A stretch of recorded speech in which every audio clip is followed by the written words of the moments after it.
are live. I something's been on my mind. All right, something's been on my mind, and I'm just gonna go straight into it. Once again, not gonna be on here long, but I do want to talk about this because a lot of Spurs fans are. I don't know. We're pretty upset on how the Spurs have been handling some of these games. And last game, you saw that I did a video where I went on a mini rant. Not really, but I was a little upset with how the Spurs didn't close out a game in which they were up 30 plus points. Now, that's inexcusable, and I stick to that. But I do want to talk about this. Let's talk about everything the Spurs don't have.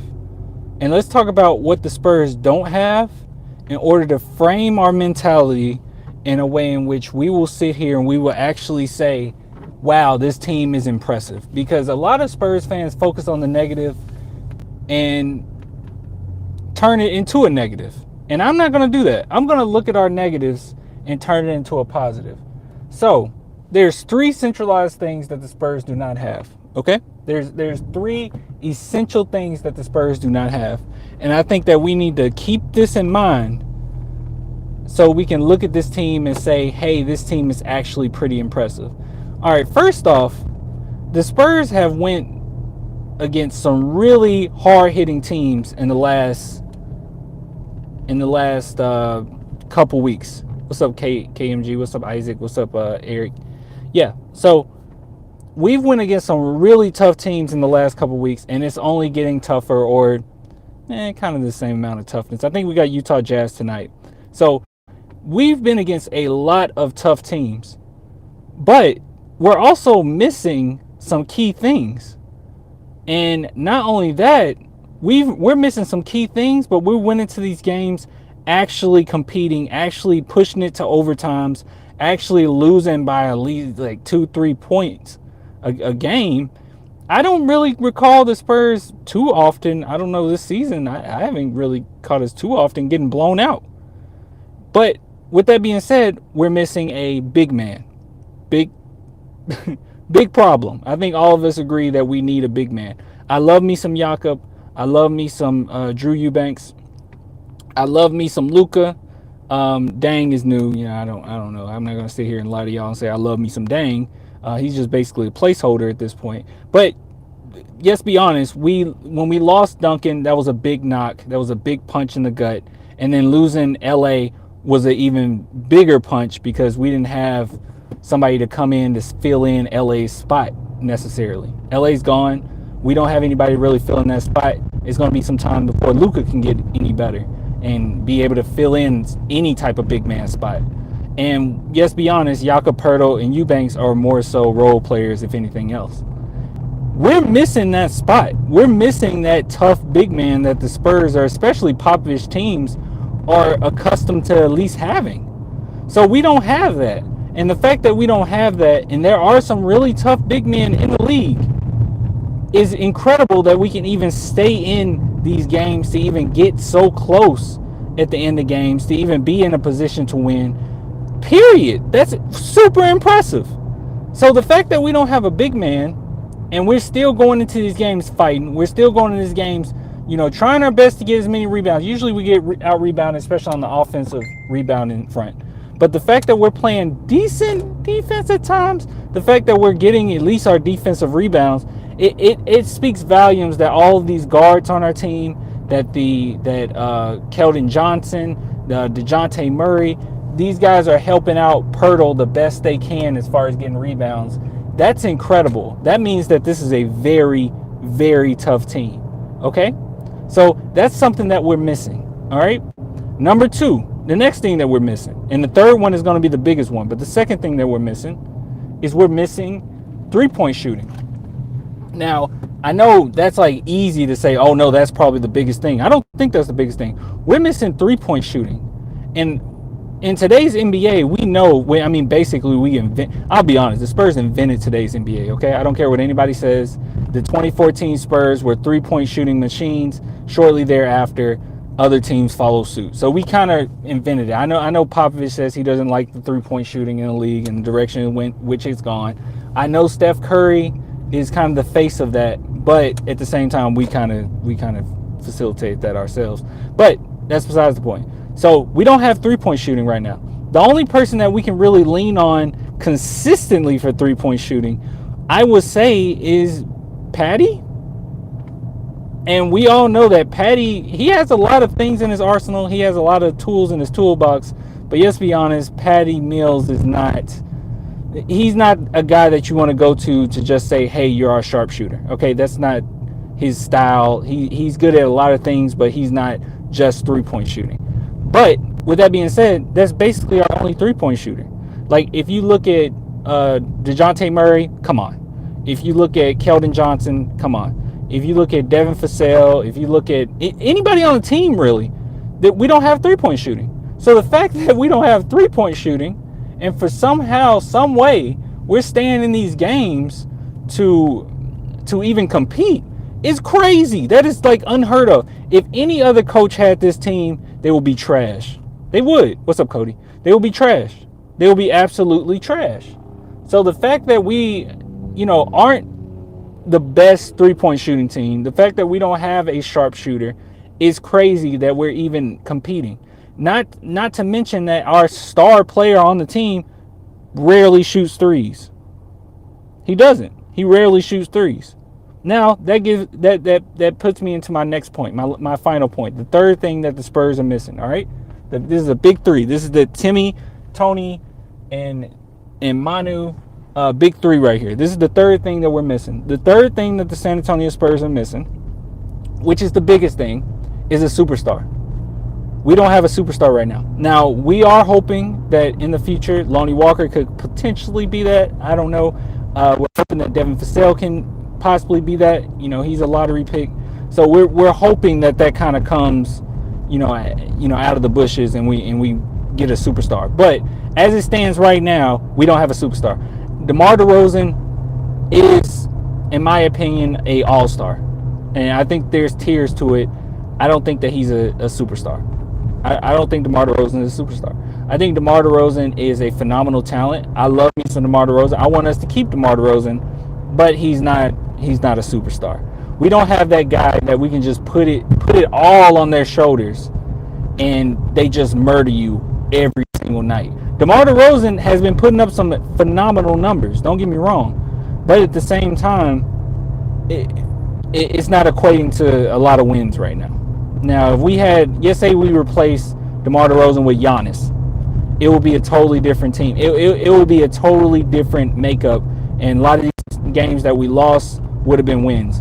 Now, kudos to DeMar DeRozan for taking on that role and trying to be that guy that, we can put it on his shoulders at the end of games, and he tries his best and he does his thing. And for the most part, he shows up, but it's never enough to give us that win. All right, we're below 500 right now, and that's a big reason why we are, because we do not have a centralized superstar. And when we had LaMarcus Aldridge, we at least had 2 all-stars. Now we're down to 1 all-star.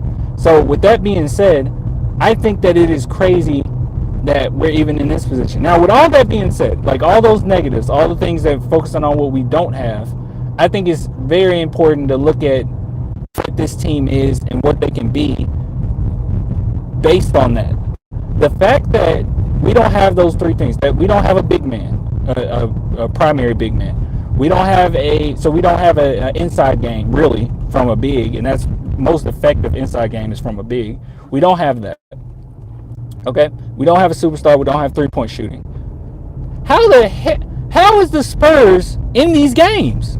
How are they even in these games? And I'll tell you why. Because they have coaching, they have integrity, and they have toughness. These are things, now, how great your coach is, that takes experience and time and all of that, with Popovich, obviously. But the other things I talked about, in integrity and toughness, that's like the culture of San Antonio. Those are things that you can't teach. And if you have that toughness and you add in, the only thing you would need to add in, if you have the toughness, if you have the coaching, if you have the integrity, you have the culture, the only thing you would have to add in is the talent. And the talent can get there. And it might come from the guys that's already on the team within a year or a couple years or so, and a superstar might emerge. That might be the case. I mean, a lot of people say no. You need a Tim Duncan out of the draft. Not necessarily. Look at what happened with Kawhi. Now Kawhi, of course, he did his thing. He portrayed us, whatever. We all know the story. My opinion. I know some people disagree with this opinion. I believe Manu Ginobili was a superstar. No one knew who Manu Ginobili was. I believe that Tony Parker was a superstar. Nobody really cared about Tony Parker that much. So my point is, the fact that the San Antonio Spurs are in these games the way that they are, without these three centralized things that you need to even compete in the playoffs, and you add that in with the fact that we're close. We are so close to winning these games, and we're forcing them to overtime. They haven't quit yet. The Spurs are still there. They're still tough. They're still doing their thing. I am not afraid of what the future holds with the San Antonio Spurs, because if they keep fighting like this, we're nasty, bro. And I didn't even mention the fact that Derek White wasn't in last game, and that he's last season, and they still forced the overtime the way that they did. It's insane. The San Antonio Spurs, and against a good team at that, the San Antonio Spurs are fighting tough. They are a tough team. I think that the San Antonio Spurs are in a really, really good spot, and I don't think it's time to really panic. I don't think it's time to really just throw our hands up and say it's all over, we're trash, it's done, we can't do this, we can't do that. I don't think that that's the case. I genuinely believe that where we are right now is where we're supposed to be. And if the Spurs can somehow, some way make it into the playoffs this year, this team is nasty, bro. Like, going forward, this team is nasty. If they can will their way into the playoffs this year, with how many challenges that we've had, losing LA, with the challenge of losing Derek White for most of the season. It's like Derek White been in and out. The fact that we don't have a centralized superstar, the fact that we have a really tough schedule. If the Spurs can manage to make the playoffs with all of these conditions, I can't even imagine how great they're going to be in a year or 2 years from now. I can't even imagine. I would probably say more so probably 2 years from now, but they could be great in a year. And I'm just hoping that, certain guys just step it up. Lonnie Walker, I think last game, that crazy dunk he had, he's playing tough. We need more of that. We need more of that free flying, Superman flying Lonnie Walker. We do. We need more of that. And if they can keep that up, and they can keep playing tough and keep doing their thing, I think we're in a really good spot. So imagine Becky Hammond taking over. And that's another point. We have and when I say coaching, I know I said Popovich, obviously, but when I say coaching, I mean the entire staff. And Popovich isn't the only guy sitting there coaching, the entire staff. And Becky Hammond is a big part of that. I know she said recently that, as far as her becoming a head coach, it could be a year from now or it could be 10 years from now. And I just hope that it's whenever Popovich is gone and we can make her the head coach, because she deserves it. And it would only be right if the first female head coach came in San Antonio. It was the first female NBA head coach was in San Antonio. It's only right if we did it. Not only are we the ones that hired her, but she knows the franchise pretty well. She's a tremendous coach. She's a great coach. She's a tough coach. And she's familiar with the culture. And on top of that, there's not going to be that let's just be honest, guys. All right, let's be honest. Okay, we're Spurs fans here. All right, all of us on this channel are Spurs fans. I mean, some of us aren't. Okay, some of us aren't. But for the most part, people that come to this channel, we're Spurs fans. We talk Spurs. So we know how the media treats the Spurs. Now, let's just be honest. Especially, and I know this might not be media, but let's just be honest. Let's talk about just how people are, okay? Becky Hammond being the first female head coach, if she went somewhere else and the franchise was already trash, okay? Let's just say she went to a trash franchise and they start losing or they're not looking their best, everyone will say, and not everyone, but jerks, people that don't know what the hell they're talking about, will start saying, well, they're trash because they have a female coach. If she stays in San Antonio, no one pays attention to us anyway. So I don't think anyone will say that. And I think genuinely, for the most part, Spurs fans are cool. Like, we're all cool. We're all great. We love Becky. It is what it is. But if she goes somewhere else, the last thing I want to see is media saying how she's trash because of this, that, and the third. They do the same thing with the female referee in the NBA. They're like, she's trash when she literally referees just like everybody else. It's phenomenal, this stuff that people will come up with. But that's my only point. That's all I wanted to say is, overall, yes, focus on the things we don't have so we can really think about, the direction that the Spurs can be. Like, we have a lot of potential. Focusing on the things we don't have and looking at the positives of these games will really show you that this team is nasty. Okay? They're really nasty. So I'm about to go ahead and go. I appreciate the love. Thanks, guys, for coming through. Whew. Until next time, deuces.